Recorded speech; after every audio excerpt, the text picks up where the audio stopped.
वरोरा तालुका व शहरातील विविध समस्यांचे निराकरण आणि न्याय मिळविण्यासाठी शेख जेलुद्दीन उर्फ छोटूभाई यांच्या नेतृत्वाखाली भव्य मोर्चा वरोरा उपविभागीय अधिकारी कार्यालयावर काढण्यात आला। वरोरा तालुक्यातील विविध समस्या संदर्भात व प्रकल्पग्रस्त रान तळोधी पळसगाव गावातील समस्यांबाबत छोटू शेख यांच्या नेतृत्वात बैलबंडी मोर्चा काढण्यात आला।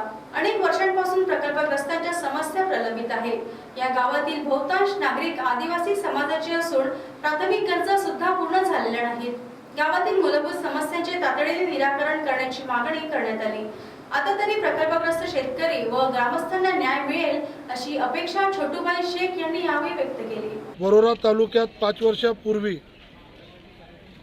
ताडोबा येथून पुनर्वसन झालेले पळसगाव या गावातील सर्व ग्रामपंचायत हक्कासहित सर्व सोयीसुविधा लाईनपासून ते मिळण्याचे विषय आहे। जवळपास 18 विषय आहे।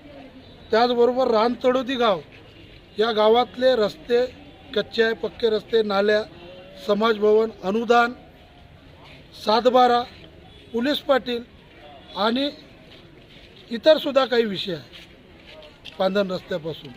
त्या विषयांना घेऊन आम्ही इथं दवाखान्याचे विषय आहे, स्टॉपचे, मुख्य रस्त्यांचे विषय आणि डोंगरगाव रेल्वे गोडखुर्द नागरी हा रोड जो सदर चालला रेल्वे लाईन, या रेल्वे लाईनच्या बाजूला मोठ्या प्रमाणात शेतजमीन आणि महसूल जमीनचे अवैध उत्खनन करून या ठिकाणी माल छापो अभियान ठेकेदार आणि प्रशासन करत आहे। अनेक तक्रारी देऊन त्याच्यावर कारवाई होत नाही। चौकशी होऊन त्याच्यावर कारवाई व्हावं, त्याच्यावर तातडीने कारवाई व्हावं हे सुद्धा